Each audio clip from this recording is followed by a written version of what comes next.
Boa noite, pessoal. Tudo bem com vocês? Tudo Boa bem? noite. Sejam todos bem-vindos e bem-vindas.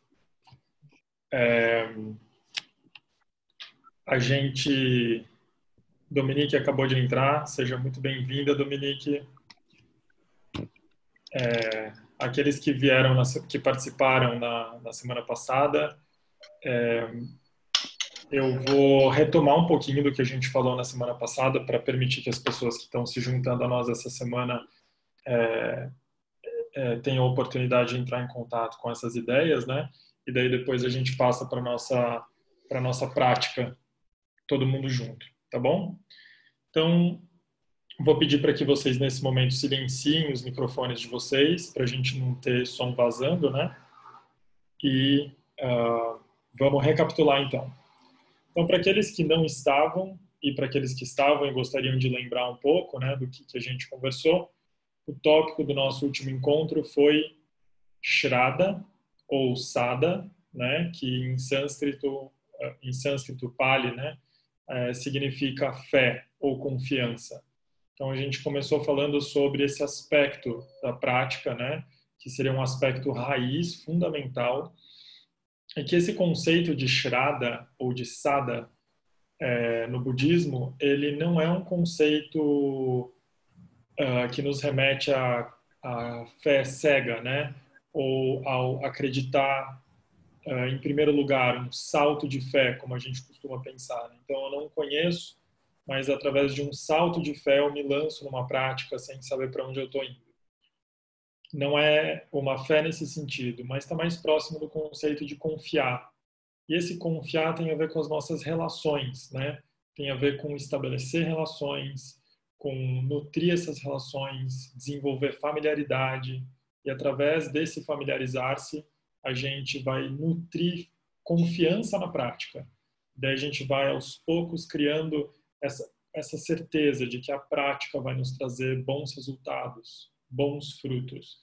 Então, a importância e o papel da fé na prática da meditação é muito importante nesse lugar da confiança. A gente falou também que em todas as grandes qualidades do coração existe fé.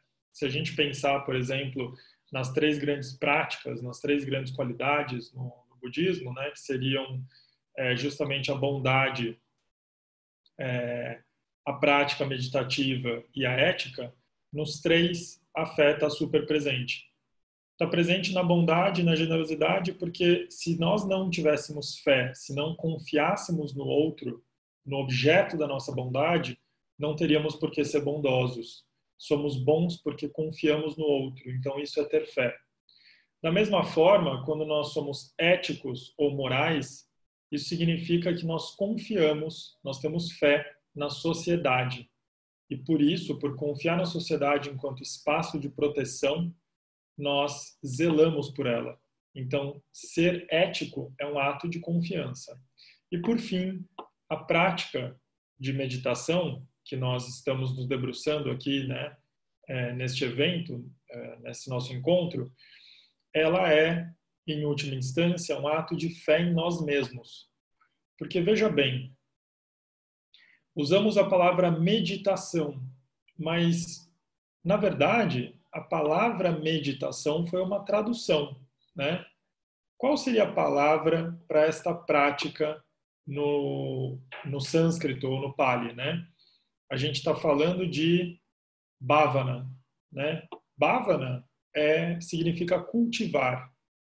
Então, qual é a diferença entre meditar e cultivar? Bom, a palavra meditar vem de medir, né? Então, tem tudo a ver com medir a realidade, né? Medir os fenômenos. Descartes, por exemplo, ele escreve as meditações metafísicas, né? E os grandes filósofos escrevem meditações. E eles estão falando de meditações no sentido de medir, analisar o mundo. Mas essa prática de bhavana que nós estamos falando, ela não é bem isso, mas ela é um cultivo. E o que está implicado no conceito de cultivo que não está no conceito de meditação? O que está implicado no conceito de cultivo é que para eu cultivar, eu tenho que acreditar que existe algo a ser cultivado.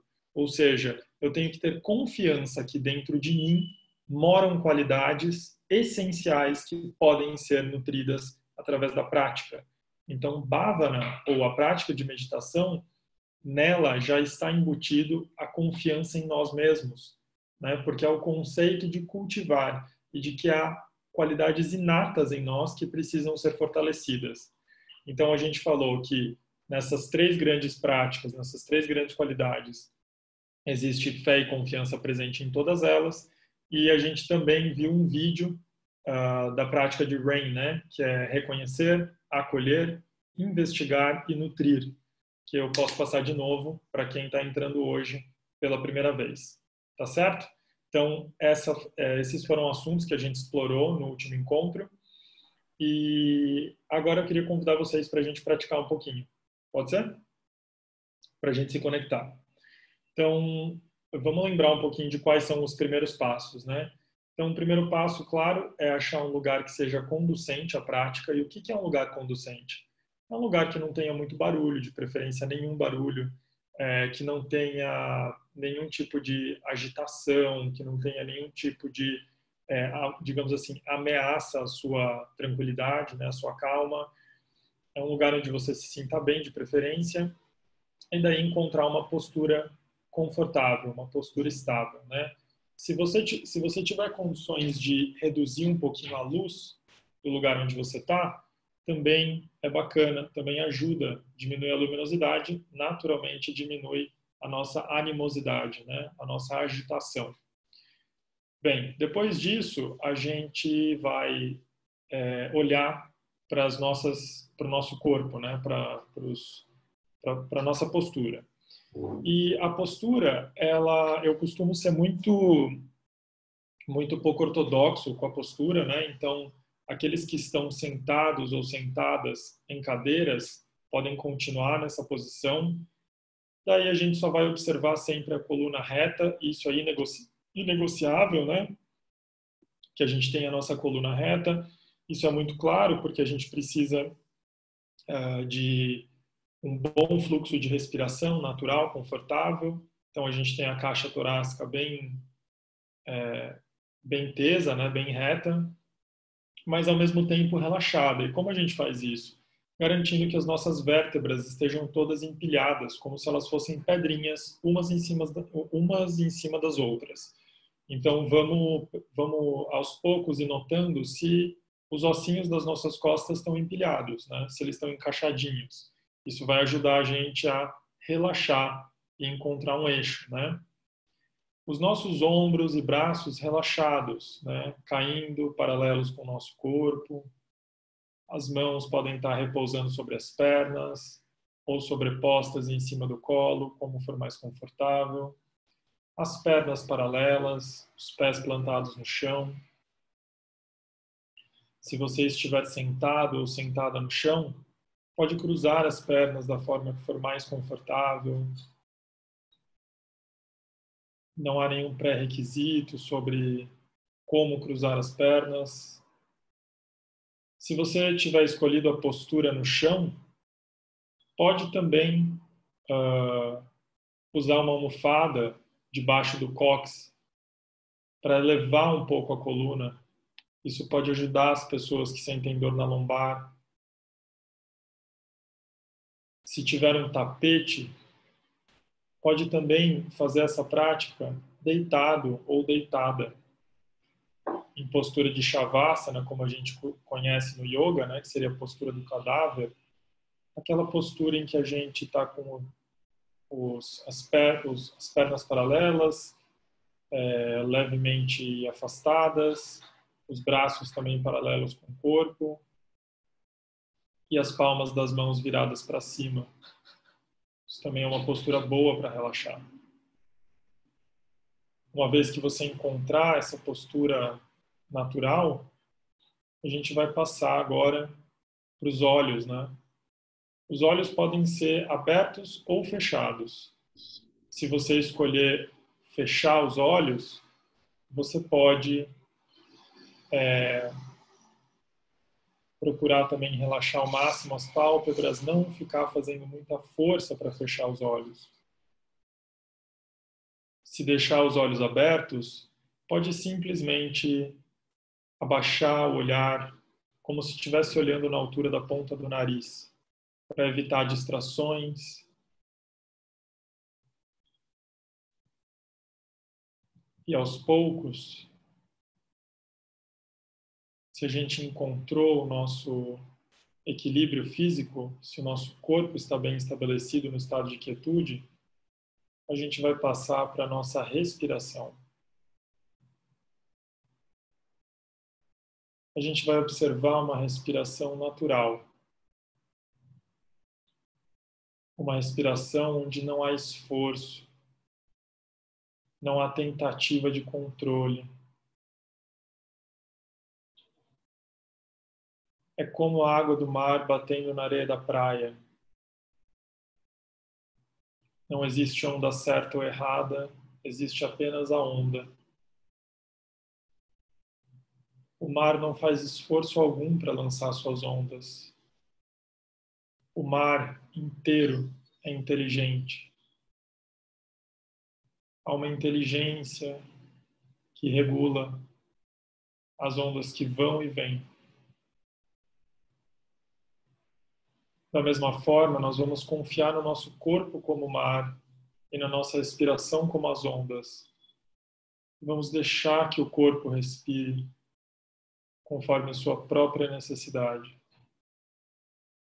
Nós vamos apenas testemunhar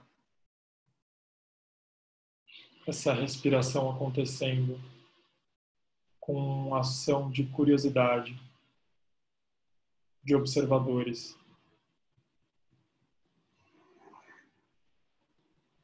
Tome alguns instantes agora para observar essa respiração natural.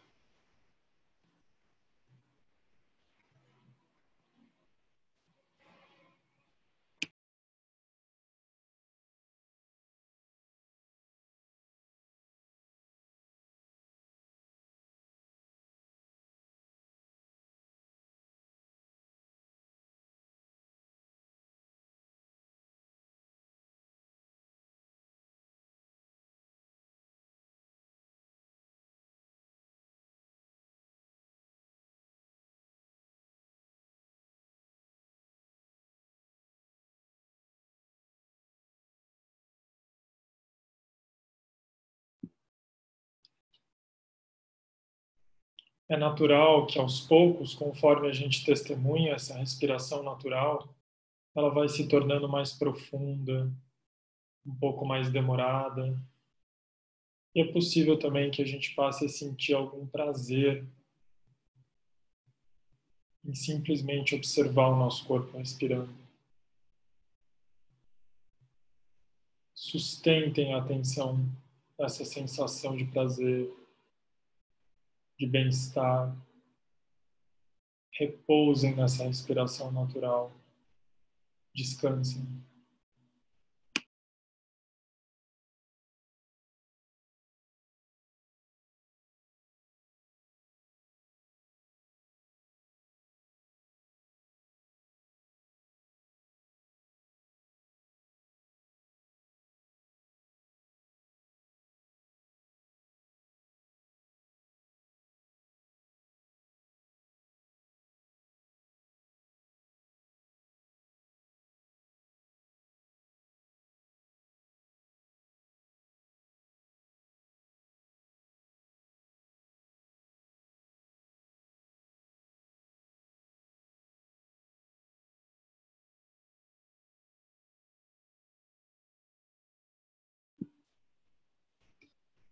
Quando nós nos permitimos descansar, repousar nessa respiração, meio natural que a gente comece a observar mudanças no nível mental. Então a gente vai começar a estabelecer as nossas mentes no seu estado natural. O estado natural da mente é o mesmo de um céu límpido, translúcido, um céu de brigadeiro, azul profundo, desimpedido, livre.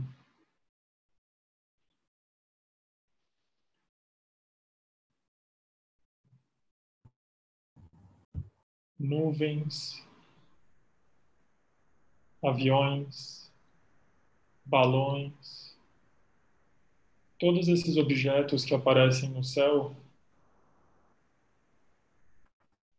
eles aparecem, permanecem e desaparecem, porque eles não são o céu, eles são apenas objetos passageiros. Igualmente, nossos pensamentos, sentimentos e memórias que brotam no nosso campo mental, eles também são passageiros. Eles aparecem, permanecem por um tempo e depois desaparecem. Agora, por alguns instantes, a gente vai simplesmente repousar nesse céu aberto, desimpedido, observando cada objeto mental como uma nuvem, um avião, um balão, aparecendo, permanecendo e depois desaparecendo. E a gente não vai se apegar, a gente não vai se fixar em nada disso.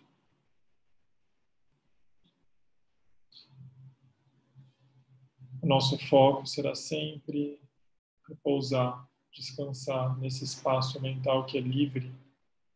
E caso algum objeto apareça, a gente simplesmente reconhece que ele apareceu e observa enquanto ele desaparece. Descansem.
Caso você se distraia durante a prática, isso é natural. Apenas reconheça que a distração aconteceu, testemunhe ela e solte, como qualquer outro objeto. E volte à posição de um observador ou de uma observadora desse céu profundo, desimpedido, livre. Repouse.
Aos poucos, vamos abandonando, vamos soltando toda e qualquer prática.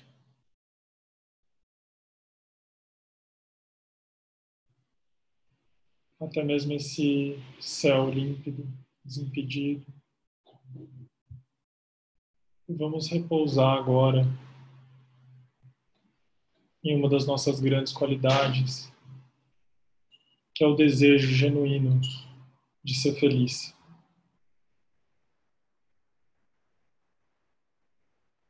Uma das grandes qualidades da mente humana é a sua inclinação natural para o bem-estar, para a felicidade, para a luz. Vamos repousar por alguns instantes nesse nosso desejo intrínseco por felicidade.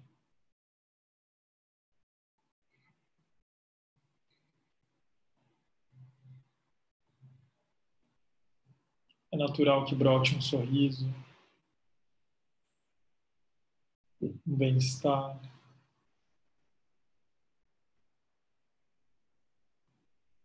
E aos poucos, nós vamos observando esse desejo pela felicidade genuína como uma luz no centro do nosso peito.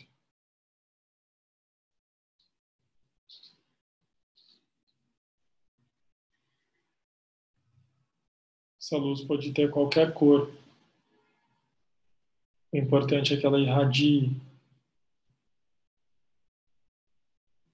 E a gente vai observando que essa luz, que é o desejo pela felicidade, ela vai aos poucos irradiando por todo o nosso corpo, se espalhando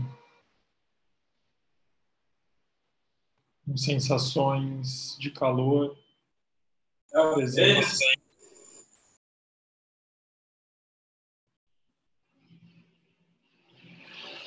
Como se ela fosse um chamado para que cada célula do nosso corpo entrasse em coerência, em coesão com esse desejo de ser feliz. Como se essa luz fosse um convite para cada parte do nosso corpo se encontrar nesse desejo.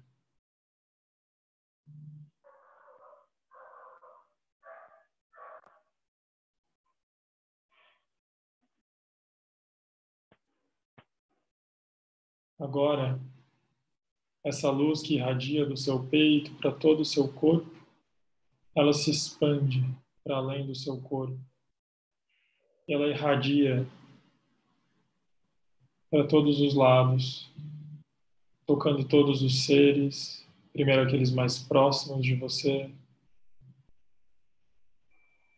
depois aqueles que estão um pouco mais distantes.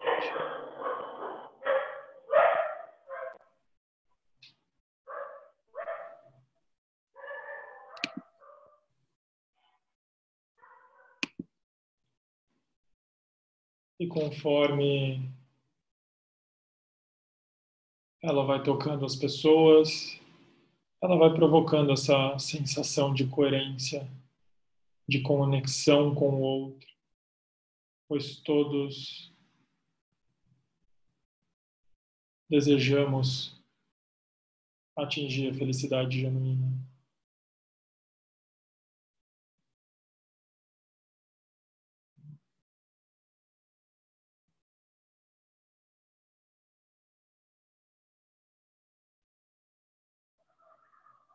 Vamos aos poucos retornando a nossa atenção para o ambiente onde estamos. Primeiro nos conectando com os sons que vêm de dentro e de fora desse ambiente. Tentando identificar 3 sons diferentes.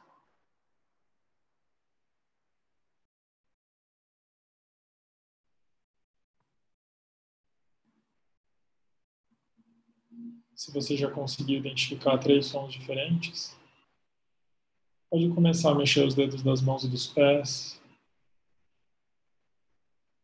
com gentileza, retornando a atenção para o seu corpo.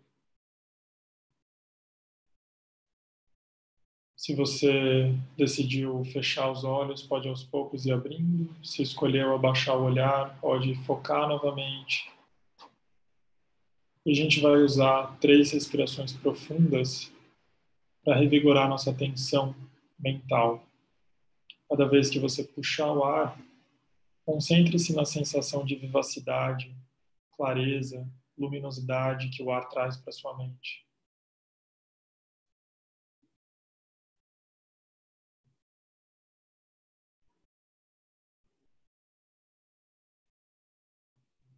Quando terminar as 3 respirações, pode aos poucos fazer o que o corpo pede, o que o corpo precisa. Espreguiçar, alongar, esticar, trocar um pouco de posição.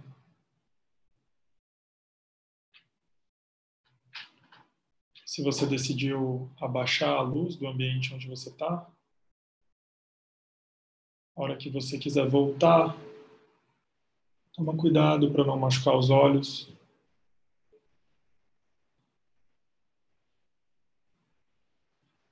E aos poucos a gente vai voltando então para o nosso convívio aqui. Eu queria pedir para que 2 pessoas compartilhassem um pouco como foi a prática essa semana. Ou seja, esta prática que a gente acabou de fazer. Como vocês se sentiram? Como foi para vocês? Quem gostaria de compartilhar?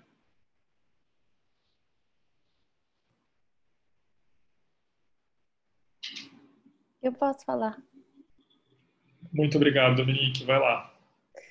Eu achei curioso, no comparativo já com a semana passada, que na semana passada eu já senti uma dificuldade de relaxar o rosto mesmo, que hoje você ainda comentou na hora de fechar o olho, né, de deixar a pálpebra tranquila, né, não tensionada, e eu tenho uma dificuldade muito grande, sim, hoje de novo.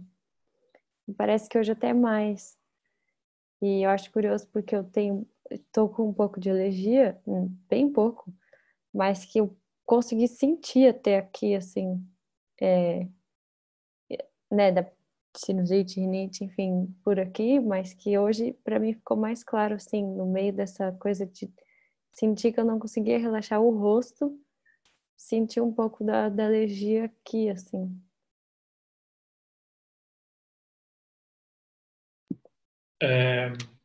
Obrigado, Dominique. É muito comum que as pessoas relatem. Teve até acho que a Jaqueline,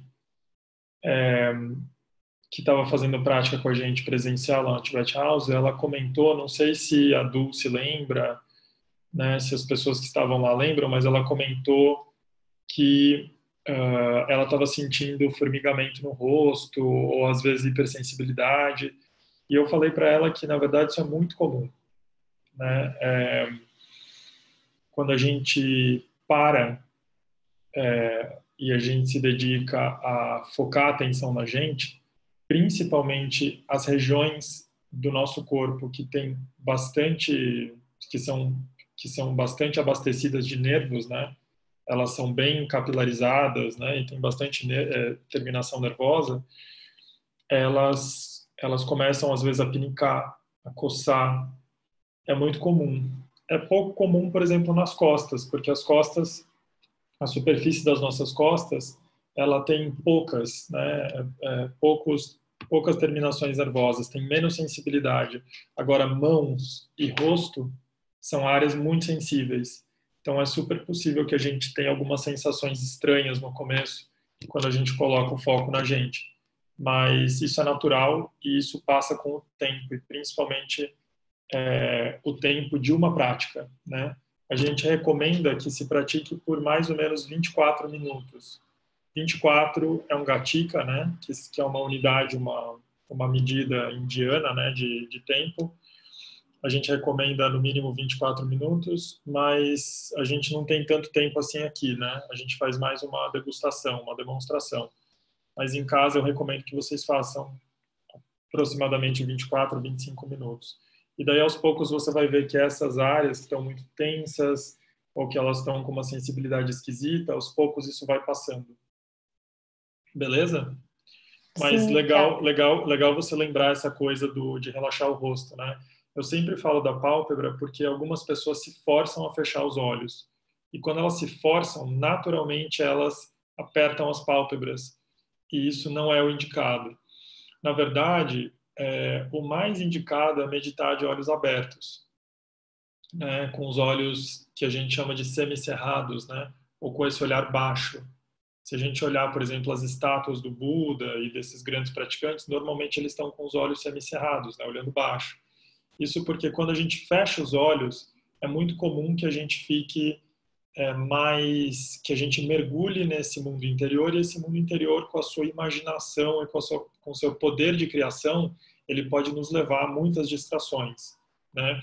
Mas é claro que a gente pode fechar os olhos se isso estiver sendo conducente para a prática, se for bom para a prática, mas sempre atento para calibrar. Tem dias que talvez a gente esteja muito perturbado internamente e daí fechar os olhos não vai ser tão bom. Mas tem dias que a gente pode estar perturbado externamente, ou seja, os elementos que estão no meu ambiente não me ajudam. Se eu, por exemplo, decido meditar num ônibus durante uma viagem, alguma coisa do gênero, e os elementos que estão aqui fora são muito perturbadores para mim, então é claro que é melhor fechar os olhos. Então a gente pode decidir de acordo com a nossa condição interna e externa, certo? Quem mais gostaria de compartilhar sobre a prática de hoje?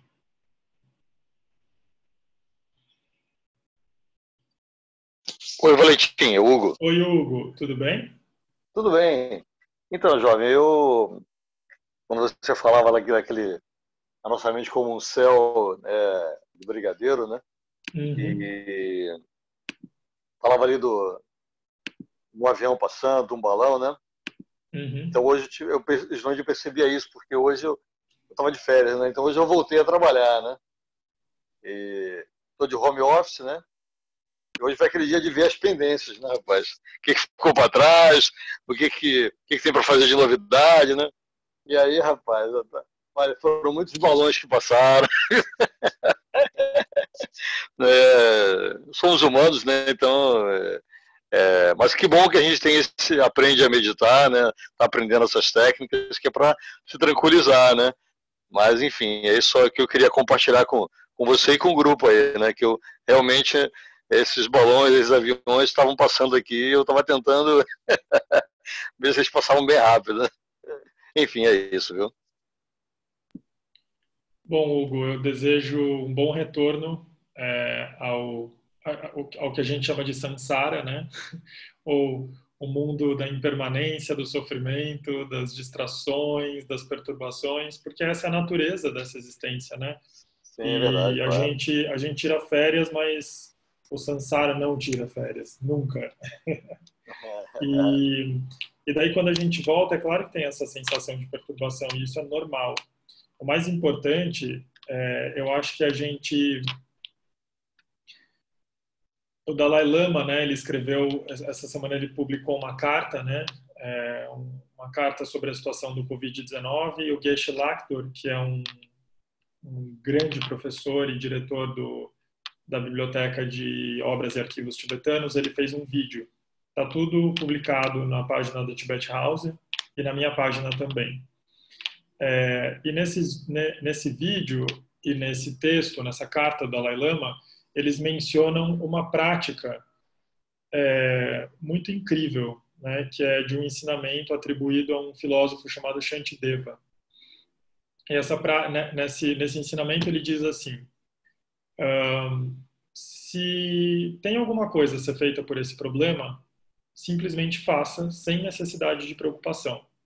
Se não tiver nada para se fazer sobre esse problema, então não adianta preocupar, porque não tem nada para se fazer sobre ele.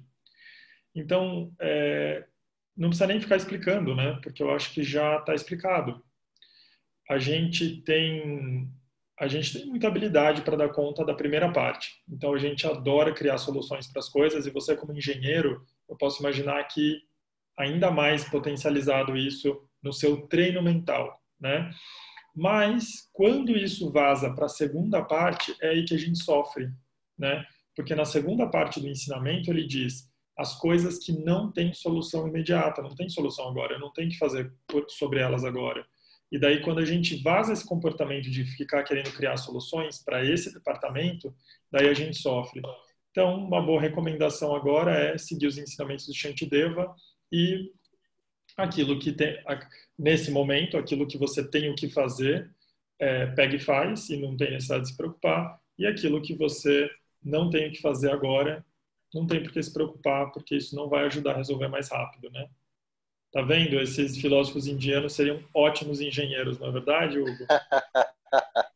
Eles eram Nossa. bons engenheiros, de Sim, qualquer sim, os forma. indianos são. Não, sim, os indianos são, é isso mesmo. Bom, Obrigado, viu? imagina. Bom, gente, agora que a gente fez um compartilhamento aqui, né, da experiência, eu queria falar um pouco sobre o tema de hoje. Então, eu já tinha anunciado que a gente ia falar sobre a segunda etapa. A gente começa falando sobre fé e confiança, né? E sobre como estabelecer isso através da relação. Lembra que a gente falou, né? De repetir, e lação de dar o laço.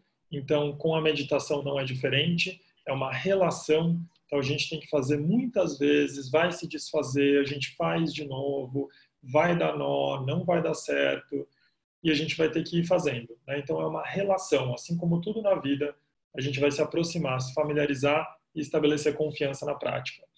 E daí, o segundo item nesse caminho seria justamente a gente entender por que a gente faz o que a gente está fazendo aqui, né? E daí eu pergunto para todos vocês, reflitam, por que vocês vieram aqui? Por que que vocês decidiram ligar o computador de vocês, ligar o celular de vocês e participar dessa chamada? Será que uma pessoa poderia me responder?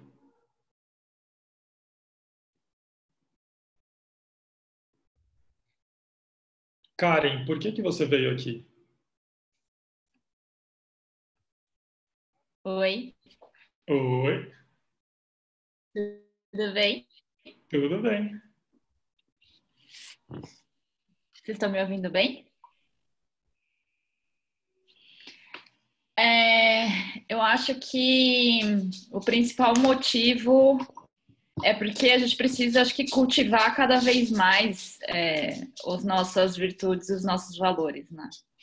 E a gente não vai fazer esse cultivo só trabalhando, só estudando, só fazendo as coisas que a gente faz no dia a dia. Então, acho que parar e focar e conversar sobre isso e trocar esses momentos de troca e de prática é importante para a gente refinar isso. Então, e eu priorizo esses momentos, assim. Então, para mim, foi esse motivo que me fez parar o que eu estava fazendo para entrar nessa sessão. E por que que você quer fortalecer? Por que que você quer cultivar essas qualidades?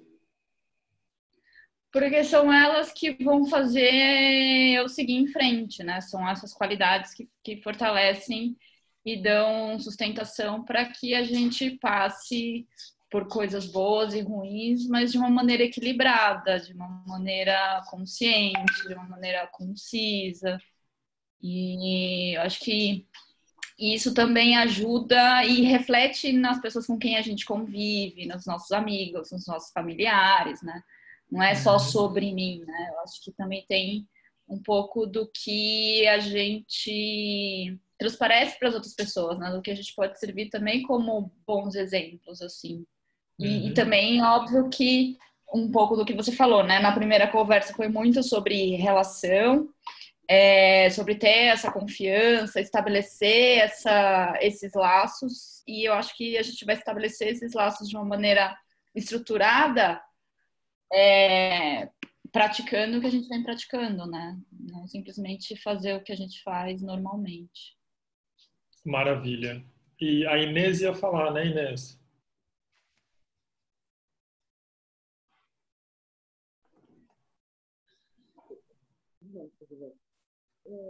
No meu caso, eu procuro um silêncio interno, porque os pensamentos passam, e eu preciso ter consciência dos meus estados emocionais, dos meus estados mentais também, e ter uma lucidez maior com o que está acontecendo aqui e agora.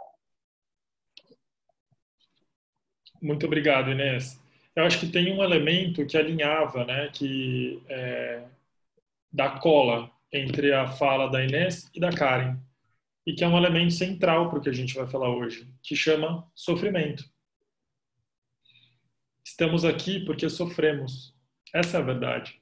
A gente pode querer deixar isso bem sofisticado, né? A gente pode falar, eu quero fazer uma meditação incrível, eu quero me sentir muito zen, eu quero praticar mindfulness. Mas no fim das contas, quando a gente chega no chão de tudo, é porque a gente sofre que a gente está aqui. É porque a gente sofre. E é justamente porque a gente sabe que existe um jeito melhor de viver, existe um jeito, como disse a Karen e a Inês, com mais presença, com qualidades mais bem fortalecidas e bem organizadas. É por isso que a gente sabe que existe uma forma de dar conta desse sofrimento. Né? Mas a gente tem que começar do começo, e o começo é sofrimento. Né? Nós estamos marcados, nossas vidas são marcadas por experiências desagradáveis que nos levaram a perceber que o caminho precisa ser cultivado. Né? A gente precisa cultivar as flores nesse caminho. Então, sofrimento em sânscrito, né, o em Pali, que são as línguas canônicas budistas, chama dukkha, né? E dukkha não é exatamente sofrimento, mas está mais para ser traduzido como insatisfatoriedade, né? Que é um estado quase que permanente, um estado basal de insatisfação com a existência, como se sempre a gente estivesse sendo assolado, atacado pela impermanência, pelo envelhecimento, pela possibilidade de adoecer, de morrer. Eu acho que nunca foi tão pertinente falar sobre isso do que nessa pandemia, né? E é justamente por isso que a gente pratica, porque nós, seres humanos, nós conseguimos entender dukkha. A gente consegue não só sofrer, mas a gente consegue significar e ressignificar dukkha. Então, a primeira apreciação que a gente faz quando a gente pensa no caminho da prática para os virginianos e virginianas, vou falar em tópicos agora. Vocês vão adorar, isso vai ser incrível para vocês. Então, se vocês tiverem papel e caneta, anotem. Eu sei que vocês adoram tópicos, então eu vou fazer isso para vocês. Primeira apreciação é o apreço à vida humana.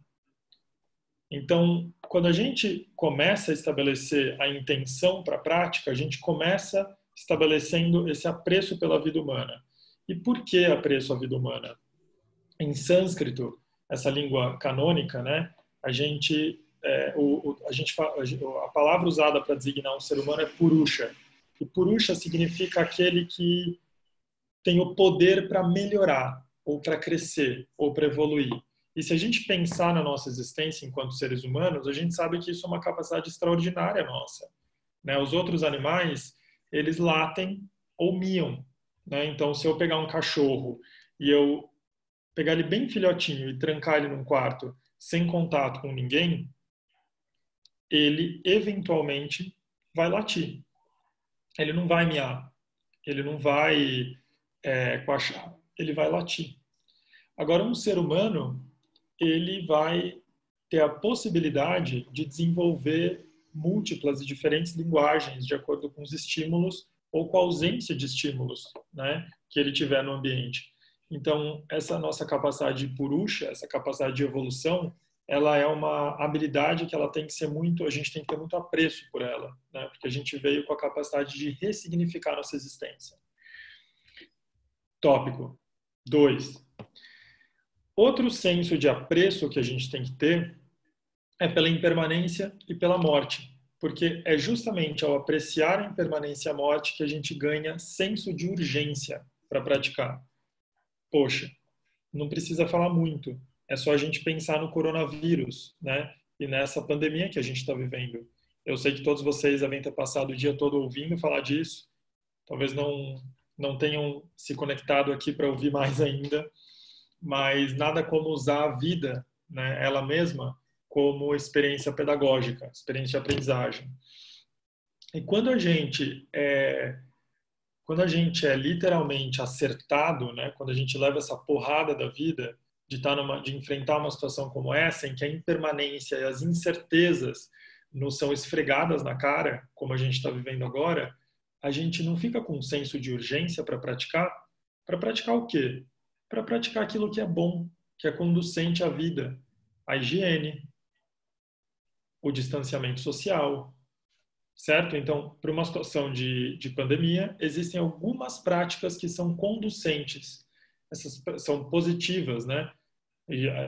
Uma boa higiene, informar-se bem, com fontes seguras, manter a distância social recomendada, enfim, alimentar-se bem. Então, todas essas situações, todas essas práticas positivas, elas se tornam urgentes para a gente. Então, ao contemplar a impermanência e a fragilidade da vida, eu desperto para a necessidade de praticar.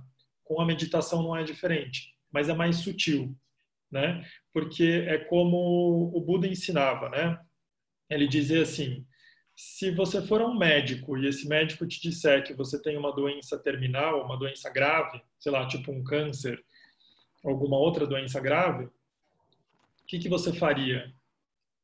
E daí o discípulo dizia, bom, eu procuraria o melhor médico, né, o melhor terapeuta, e eu procuraria qualquer tipo de medicamento, iria para qualquer lugar para conseguir esse medicamento. E daí o Buda dizia, pois bem, e se eu lhe disser que você sofre de uma doença muito grave, que é raiva, ignorância e cobiça? O que você faz? A gente tolera, né?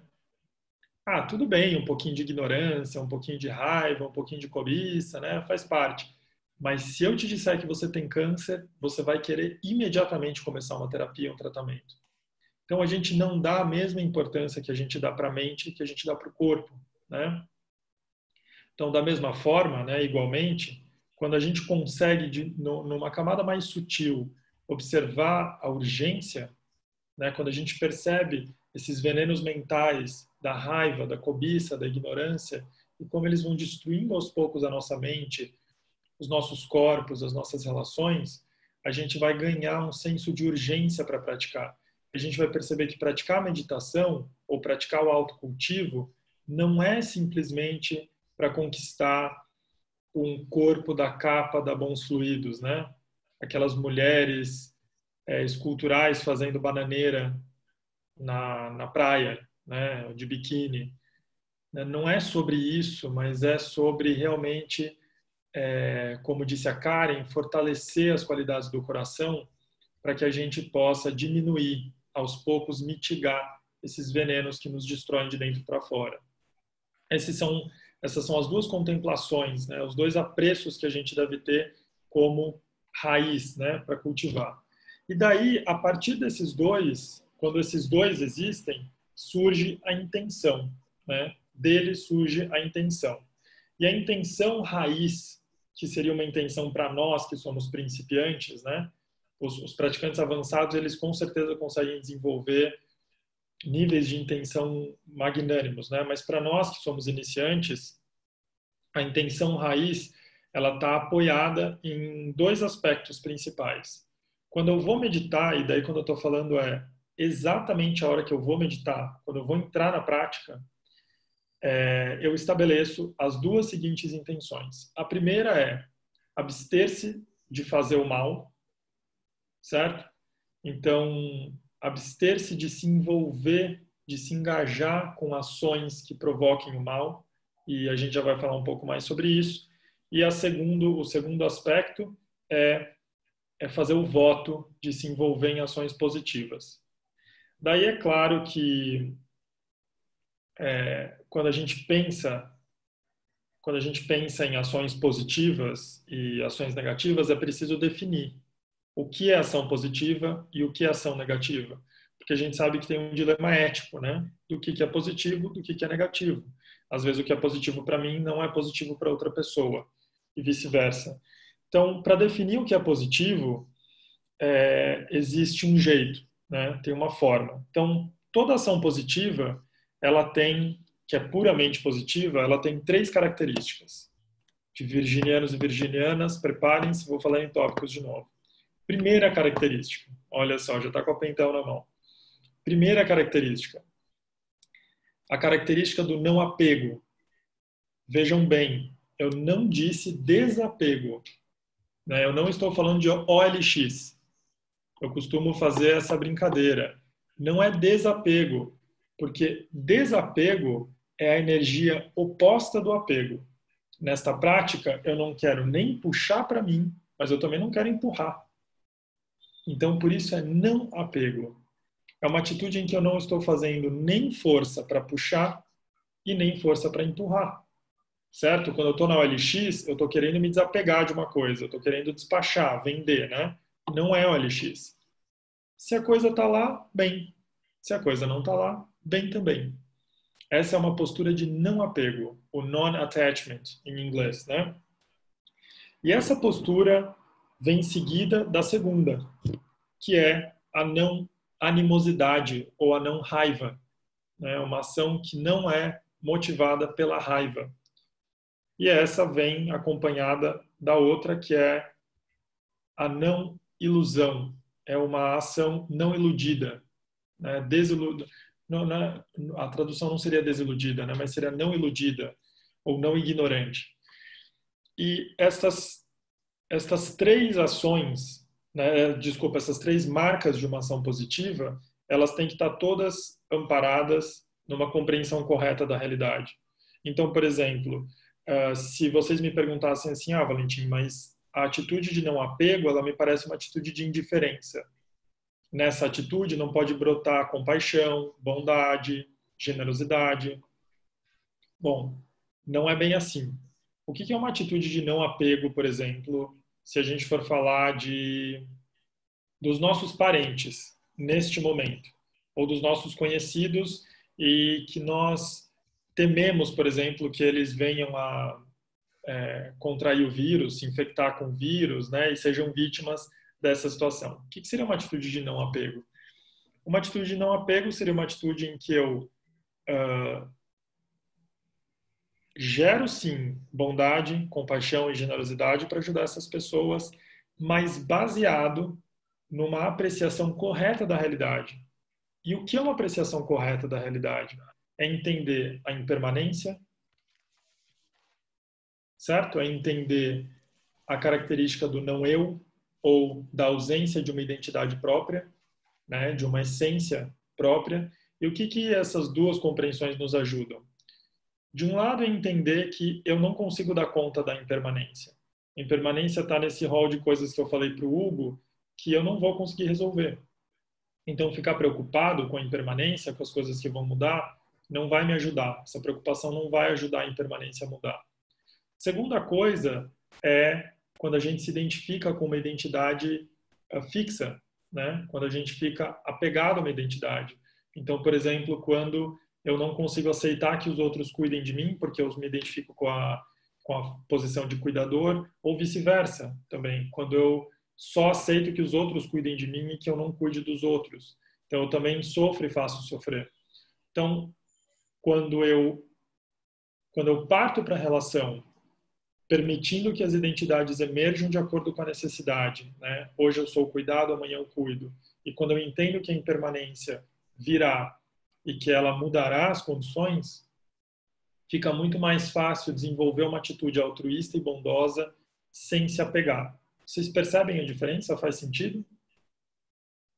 Quando eu vou para uma ação generosa apegado, né, dizendo assim, eu sou pai, ou então eu sou filho, eu mereço ser cuidado, então eu tenho que cuidar, e daí eu não aceito que as coisas mudem, que as relações mudem, eu sofro e faço sofrer. Isso é uma ação que ela não é essencialmente positiva, porque ela não está baseada, essa generosidade não está baseada numa compreensão correta da realidade. Então, essas seriam as três marcas de uma ação positiva. Não apego, a não animosidade ou não raiva e a não ilusão ou a não ignorância. Certo? Todas amparadas na compreensão correta. E daí é super importante a gente ver que quando a gente consegue praticar dessa forma, isso naturalmente nos leva a refletir sobre a relação entre as nossas ações e os frutos, os resultados. É muito natural que eu reflita sobre as ações de os resultados, efeitos de curto prazo. Então, por exemplo, quando eu estou muito agitado e eu derrubo um copo, por exemplo, é muito fácil fazer essa reflexão, né? Então, eu estava agitado, eu acabei derrubando um copo, eu não devo ficar agitado. Mas é muito mais difícil quando a gente está pensando em efeitos de longo prazo. Quando a gente observa, por exemplo, os nossos humores, certo? Então, o que é o humor? O humor é um estado mental muito mais que se prolonga, né? Muito mais duradouro. E nesse sentido, às vezes, quando a gente está com determinado humor, a gente nem sabe por quê, certo? Às vezes eu estou com humor, eu nem sei por que eu estou com aquele humor. E é nessas horas que vale a pena refletir. Qual é a relação de algumas ações, de alguns feitos, com esses resultados de longo prazo, né? Por mais que não seja óbvio ou que não esteja explícito. Quando a gente consegue estabelecer esse jeito de ser, quando a gente consegue refletir sobre as ações e os seus resultados de curto, médio e longo prazo, naturalmente a gente vai aderir a um estilo de vida espiritual. E espiritual aqui não é religioso, né? A gente pode ter absolutamente qualquer religião nesse caso, mas a gente pode não ser espiritual, certo? A gente pode não ter uma dimensão espiritual na nossa prática. Mas a gente pode também não ter nenhuma religião e pode ser profundamente espiritualizado. Então, quando eu digo que esse estilo de vida nos leva para uma espiritualidade profunda, é porque ele nos leva a um modelo de vida muito natural, muito próximo da natureza, em que a gente está muito bem conectado com a nossa natureza, com a nossa essência, e a gente consegue ganhar coerência, né, coesão na nossa relação com os outros, com as outras coisas, e o estado de atenção plena, o estado de presença, nada mais é do que isso, né, do que a gente conseguir fazer essas relações profundas.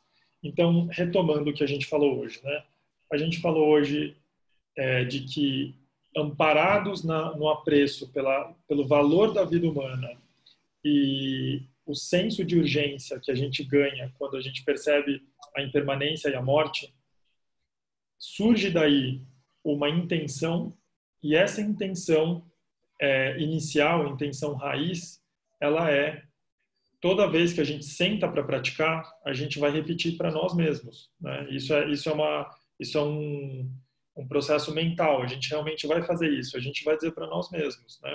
A minha intenção com esta prática é me abster, me afastar de práticas negativas e me aproximar, né, me aproximar de ações positivas, de ações benéficas. E essas ações benéficas, elas estão marcadas por não apego, não raiva e a não ilusão ou a não ignorância, que seriam, por sua vez, alimentadas e abastecidas por esse senso de realidade, né? Por essa compreensão correta da realidade e do mundo que nos cerca. Bom, a gente deu conta de um monte de coisa. Esse daqui é o segundo, seria a segunda etapa, né, desse caminho, que é o caminho da prática, do treino da mente. E daí agora eu gostaria de abrir para perguntas, né, e também para comentários. Quem quiser comentar, pode ficar super à vontade. Valentim, eu só queria comentar que a minha rede caiu. Eu voltei faz uns 2 minutos só, fiquei fora uns 10 minutos. Não sei por quê, foi pena. Puxa, Silvia, vamos fazer o seguinte, eu estou gravando esse encontro, eu posso mandar ele para você. O que você acha? Eu agradeço imensamente, Valentim, será maravilhoso. Obrigada. Perfeito, imagina. Você só me lembra, por favor, me manda um e-mail? Tá, mando. Ótimo. Obrigada, Valentim. Boa noite. Eu estou participando hoje pela primeira vez. Obrigada, Valentim, por tudo. E para mim, assim, parece que eu tinha vontade de ficar brava com você, porque tudo que você falou com relação ao desapego tem a ver com esse momento, né? Como é difícil a gente conseguir esse equilíbrio do desapego com relação às pessoas que a gente se preocupa, né? Filhos, neto, enfim. E para mim foi assim, de hoje, sendo tudo importante, vou ter que pensar muito nisso, refletir muito nisso, sobre isso, porque eu acho que é o momento desse equilíbrio do desapegar, né? Eu acho que o desapego é um equilíbrio para o amor, é um ato de amor, né?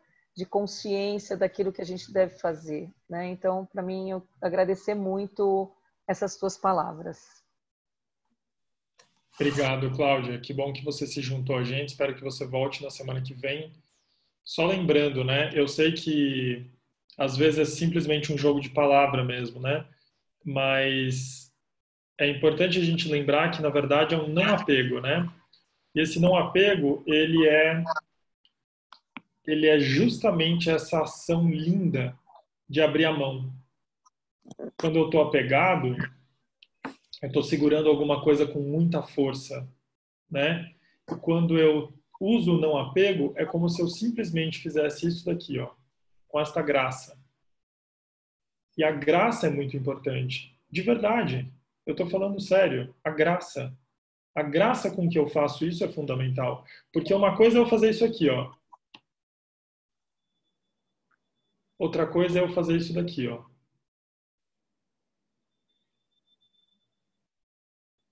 Isso daqui é o que eu faço com uma criança na educação dela.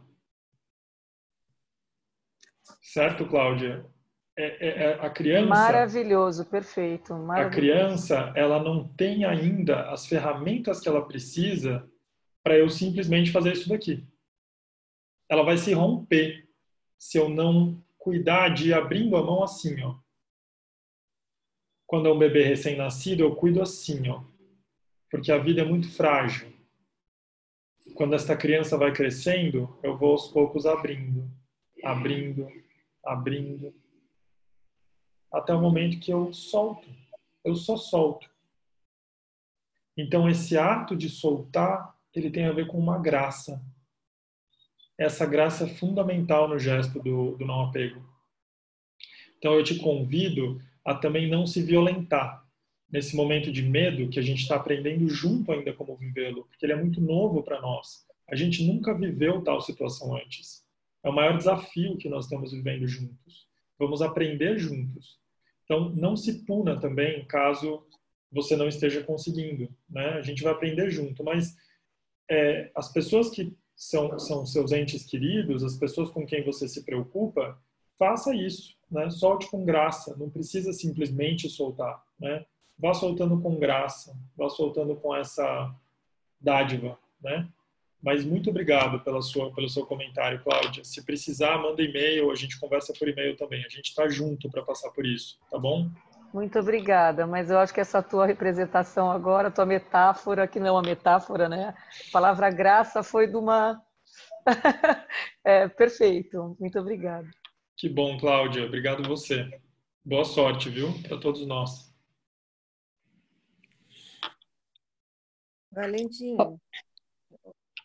Oi, Oi, Lúcia. Ai, peraí.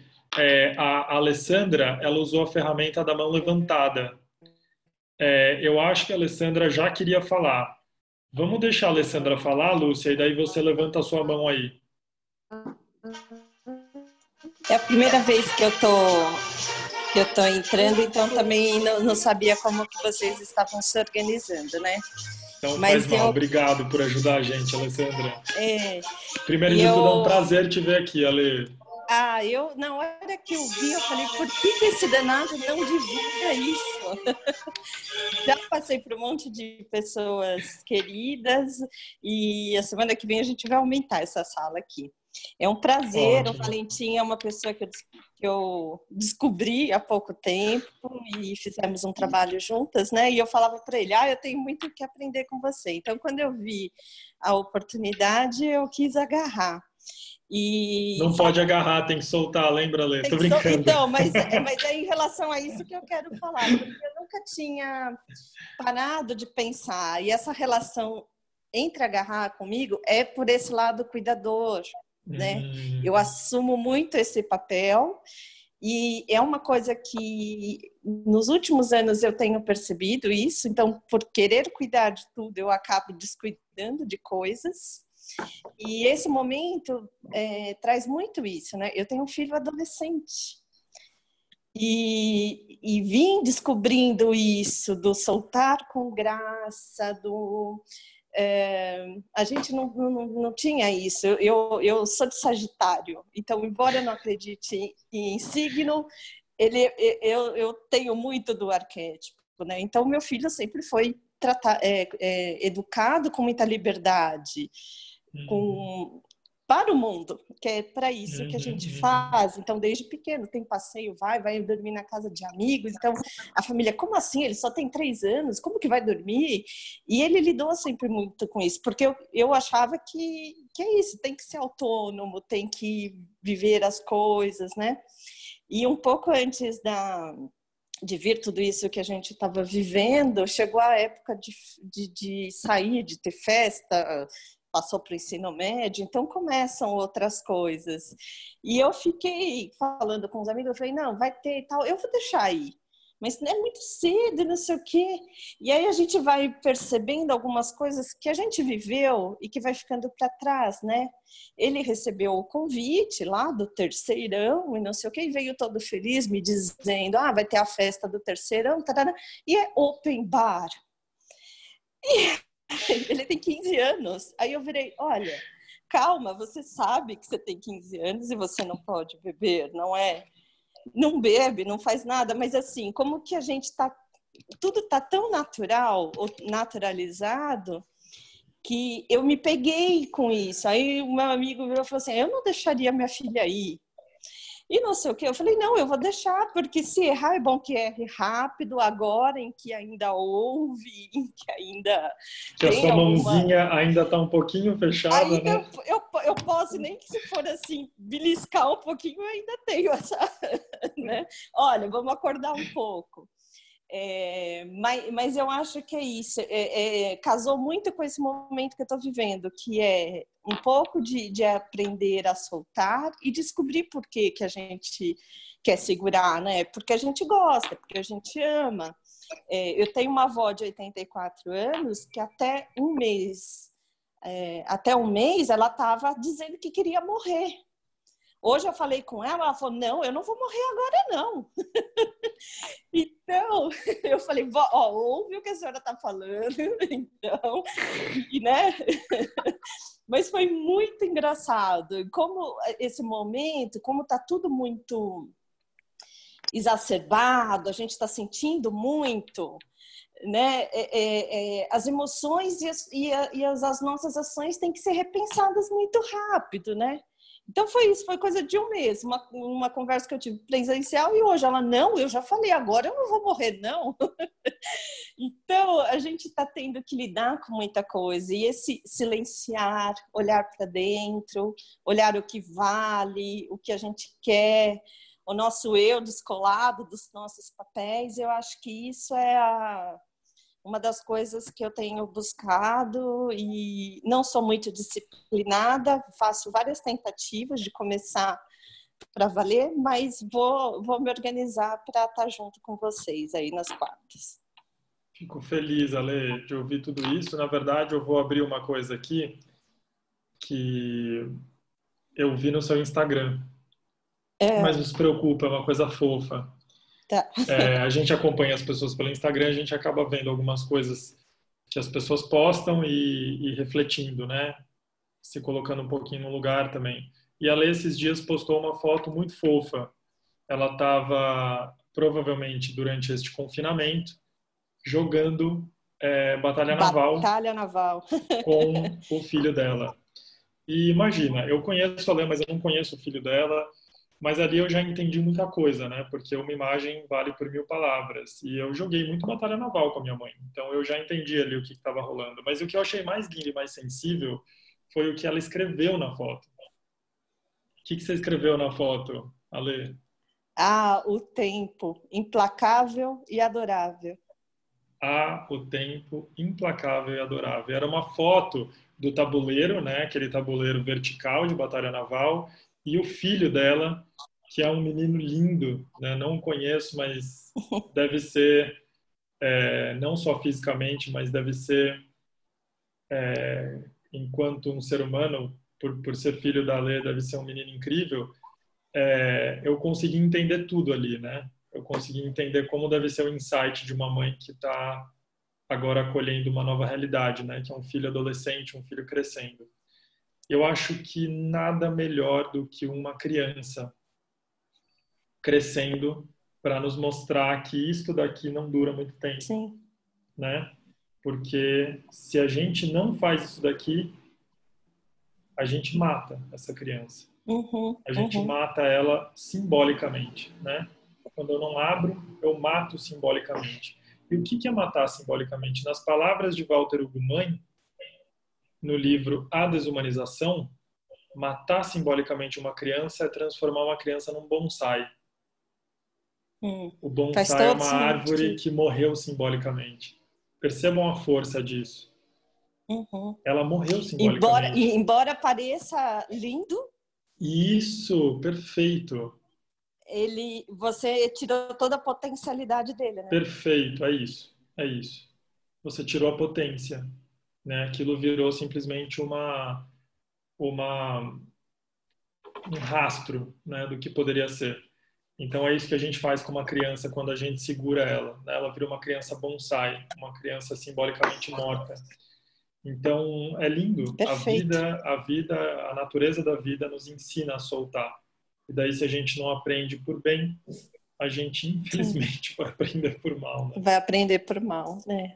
Mas obrigada, adorei estar aqui com vocês. Poxa, Lê, volta mais vezes, tá bom? Venho sim, com certeza. E eu tô morrendo de saudade de você. Eu também. Fica bem, mas eu vou achar coisa pra gente fazer vamos nessa arrumar quarentena. uns motivos aí. Vamos. Gratidão por tudo. Daí a gente tem agora a Lúcia. A Lúcia ia falar. Oi, todo mundo, boa noite. Boa noite, Lúcia. Você fala dessas coisas. Eu achei muito interessante hoje, porque realmente eu faço meditação já faz um tempo e eu nunca tinha pensado na intenção da meditação nesse aspecto, né? Por que a gente faz? Que não é simplesmente para se sentir melhor, mas tem essa coisa de evolução, de fé, né? Da nossa própria potencialidade. E aí eu queria só levantar um ponto difícil. Eu não sei se as sociedades do Oriente têm mais facilidade, porque eles têm um outro sistema de crença. Eles estão acostumados desde pequeno, mas a gente, no meio dessa sociedade que é toda consumidora, né, que a gente vive, o quanto é difícil a gente praticar o não apego e a impermanência, né? A impermanência eu acho que é um tema vastíssimo. Seria super interessante a gente se aprofundar nisso, porque a gente tende a achar que a gente é eterno, né? E as coisas vão durar para sempre, e os momentos de felicidade têm que ser eternos, então a gente lida muito mal com o sofrimento. Eu acho que deve ser muito diferente numa sociedade que tem como base o fato de que a vida é sofrimento. A gente tem uma ideia aqui totalmente invertida, né? Totalmente diferente dessa de que não, a vida a gente tem que buscar incessantemente a nossa felicidade. Era isso. Obrigado, Lúcia. Você trouxe bastante profundidade, bastante alimento para a gente pensar, né? Como a minha área de mestrado é Ciências da Religião, me debrucei muito sobre essa questão do pensamento ocidental e do pensamento oriental. E, na verdade, felizmente ou infelizmente, não tem tanta diferença. Quando a gente vai para o Oriente, e eu morei lá por quase 3 anos, a gente percebe que o modus operandi ele é o mesmo. E daí a gente acaba se relacionando com os ensinamentos de uma forma muito parecida. Então, onde o budismo é predominante, o budismo acaba virando o cristianismo de lá, né? Então, a gente sempre, não importa qual é a filosofia ou qual é a religião, a gente sempre corre o risco de idiotizar o ensinamento ou de transformar o ensinamento em algo menor do que ele é. Eu dou o exemplo de um autor, se vocês quiserem, eu posso mandar a referência. Ele chama Spiro, S-P-I-R-O, Spiro. Ele é da área das ciências da religião, um pouco voltado para a sociologia da religião, e ele vai falar o seguinte, ele vai falar que existem 3 formas de praticar budismo. O budismo dânico, o budismo apotropaico e o budismo dármico, né? Então, a primeira camada, que é dânico, que vem da palavra dana, né, que é bondade ou caridade, ele é um budismo dessas pessoas que querem fazer as coisas para ganhar karma positivo, né?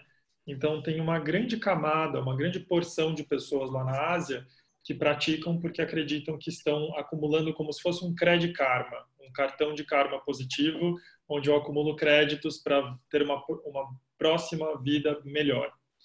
Daí existe o apotropaico, que seria aquele que ele está baseado em ascensão. Eu quero ascender, né? Eu quero ter uma vida espiritual melhor, então eu quero, ao invés de nascer num reino de carne, né, de matéria, eu quero ir para esse outro reino, né, para esse reino que é mais livre, né, de todos esses sofrimentos. E existe o budismo dármico, a prática, né, uma forma dármica que seria mais profunda, mais filosófica, né, como a gente tenta fazer, né, de se aprofundar nos ensinamentos, leituras. Esses níveis, eles se observam em todos os lugares, né? Então, tanto na Ásia quanto no Ocidente, a gente tem pessoas praticando de todas essas formas. Sobre a busca por felicidade, é sempre importante a gente lembrar que existem 2 formas de buscar a felicidade. Uma que a gente conhece como a felicidade hedônica e uma que a gente conhece como felicidade eudaimônica, né? A felicidade hedônica, ela está relacionada ao hedonismo, né, a edos, essa questão do prazer sensual e sensorial, e ela está muito amparada se a gente for pensar em filosofia grega, ela está muito amparada naquele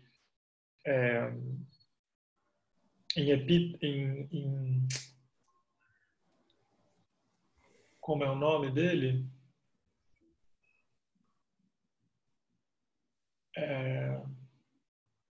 Me fugiu, mas eu já acho esse nome. Então, tem um filósofo grego que é muito representante dessa felicidade hedônica e tem um outro filósofo grego que, alguns filósofos gregos são muito representantes da felicidade eudaimônica, como Platão, por exemplo, que falava de felicidade como virtude, né?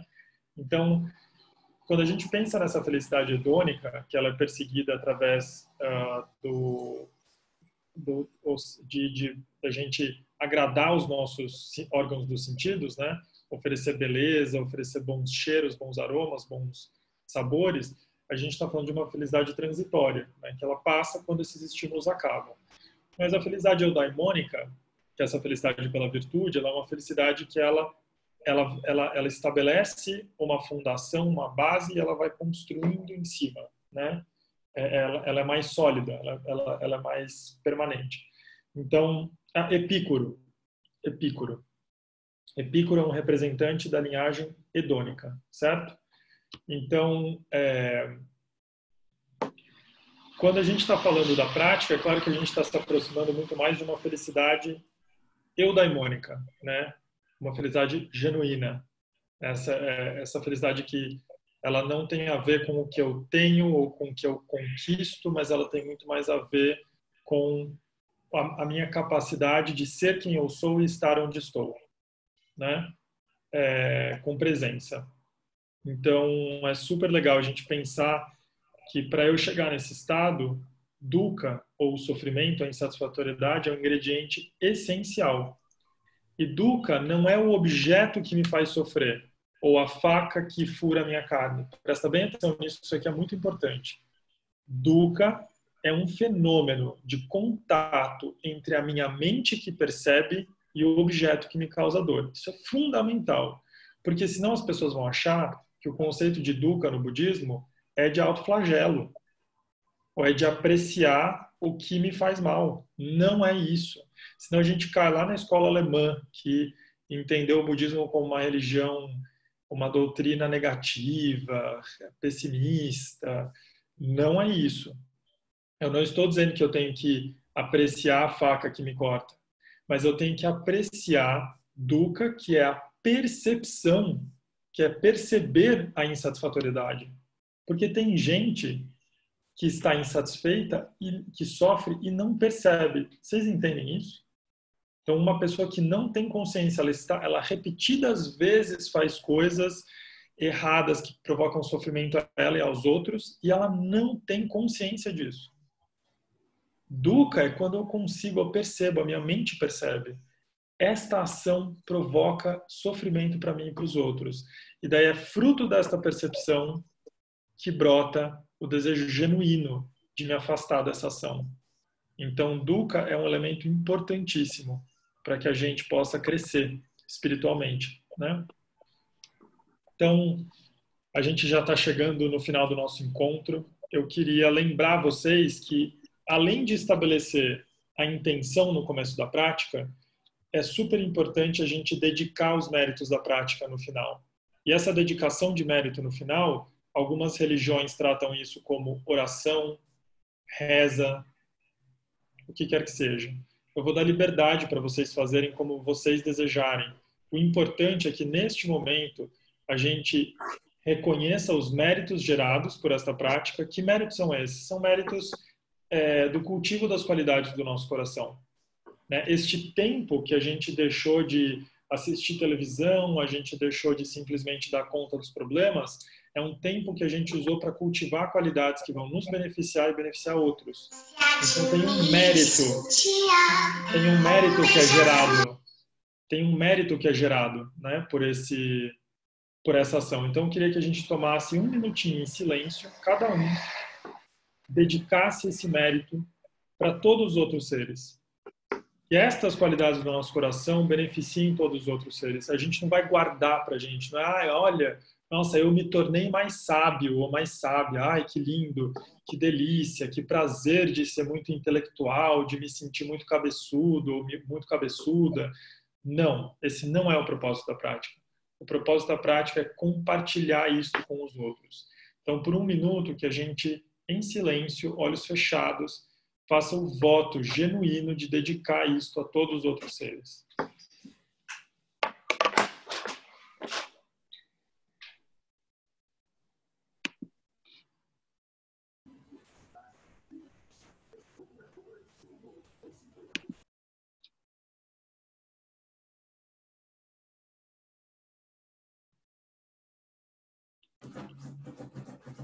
Boa noite.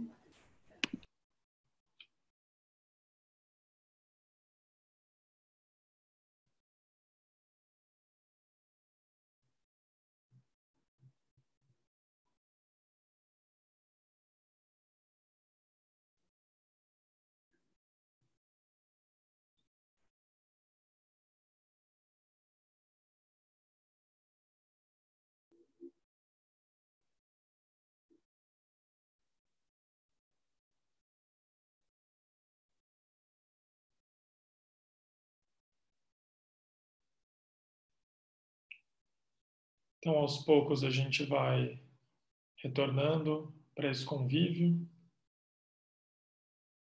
Podemos abrir os olhos, cada um no seu tempo.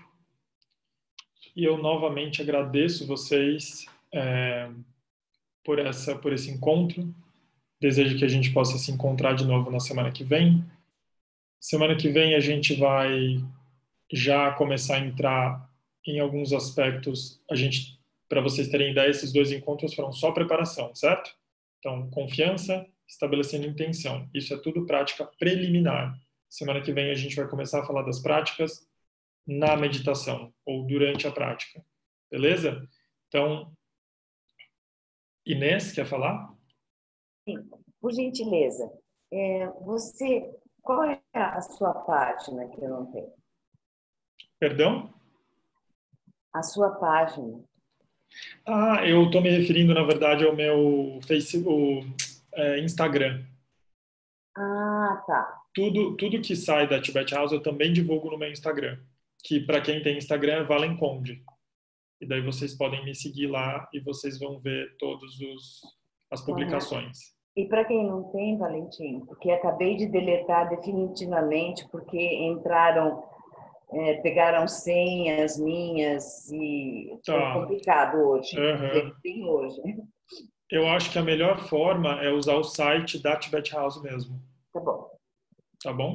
Tá bom. Muito obrigada, viu? Obrigada para todo mundo. Obrigada, Valentim. Boa noite Boa semana para vocês. Se Todos precisarem, vocês. manda e-mail. A gente se conecta, tá bom? Com certeza. Um beijo. Beijo. Tchau, tchau. Tá.